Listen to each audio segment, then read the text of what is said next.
So now in the remaining time, let me say something about Fourier series. Okay, so Fourier series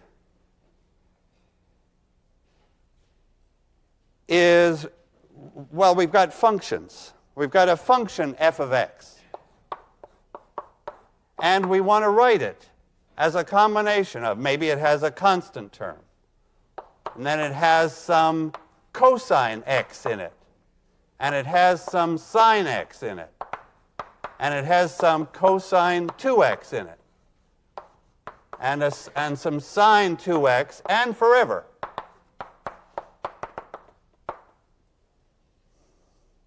So what's the difference between this type problem and the one above it? This one's infinite. But the key property of things being orthogonal is still true for sines and cosines. So it's the property that makes Fourier series work. So that's called a Fourier series. Better write his name up. Fourier series.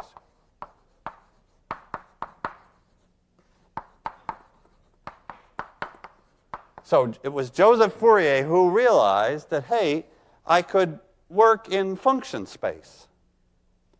Instead of a vector v, I could have a function f of x. Instead of orthogonal vectors, q1, q2, q3, I could have orthogonal functions, the constant, the cosine x, the sine x, the cos 2x, but infinitely many of them. I need infinitely many because my space is infinite dimensional. So this is like the moment in which we leave finite dimensional vector spaces and go to infinite dimensional vector spaces. And our basis, so the vectors are now functions.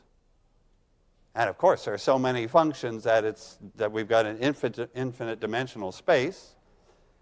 And the basis vectors are functions too. A naught, the constant function 1. So my basis is 1 cos x, sine x, cos 2x, sine 2x, and so on. And the reason Fourier series is a success is that those are orthogonal. Okay, now what do I mean by orthogonal? I know what it means for two vectors to be orthogonal. Y transpose x equals 0, right? Dot product equals 0. But what's the dot product of functions? I'm claiming that whatever it is, the dot product, or we would more likely use the word inner product, of, say, cos x with sine x is 0. And cos x with cos 2x, also 0.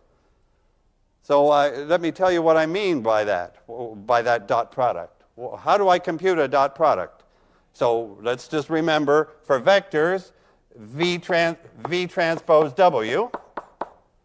For vectors, so this was vectors, v transpose w was v1 w1 plus vn wn. Okay, now functions. Now I have two functions, let's call them f and g. What's with them now? The vectors had n components, but the functions have a whole, like, continuum. To graph the function, I just don't have n points. I've got this whole graph. So I have functions. I'm really trying to ask you, what's the inner product of this function f with another function g? And I want to make it parallel to this the best I can. So the best parallel is to multiply f of x times g of x at every x. And here I just had n multiplications, but here I'm going to have at a whole range of x's. And here I added the results. What do I do here? So what's the analog of addition when you're in a continuum? It's integration. So that the dot product of two functions will be the integral of those functions dx. Now I have to say, well, what are the limits of integration? And for this Fourier series, this function f of x if I'm going to have, if that right-hand side is going to be f of x, that function that I'm seeing on the right, all those sines and cosines, they're all periodic with period 2 pi. So that's what f of x had better be. So I'll integrate from 0 to 2 pi. Everything is on the interval 0, 2 pi now. Because if I'm going to use these sines and cosines, then f of x is equal to f of x plus 2 pi. This is periodic. Periodic functions. Okay. So now I know what, I've got all the right words now. I've got a vector space, but the vectors are functions. I've got inner products, and the inner product gives a number, all right. It just happens to be an integral instead of a sum. Then I have the idea of orthogonality, because actually, let's just check orthogonality. If I take the integral, let me do sine x times cos x, sine x times cos x dx from 0 to 2 pi, I think we get 0. That's the differential of that, so it would be 1/2 sine x squared. Was that right? Between 0 and 2 pi. And, of course, we get 0. And the same would be true with a little more, some trig identities to help us out, of every other pair. So we have now an orthonormal infinite basis for function space, and all we want to do is express a function in that basis. And so the end of my lecture is, okay, what is A1? What's the coefficient? How much cosine x is there in a function compared to the other harmonics? How much constant is in that function? That would be an easy question. The answer, A0, will come out to be the average value of f.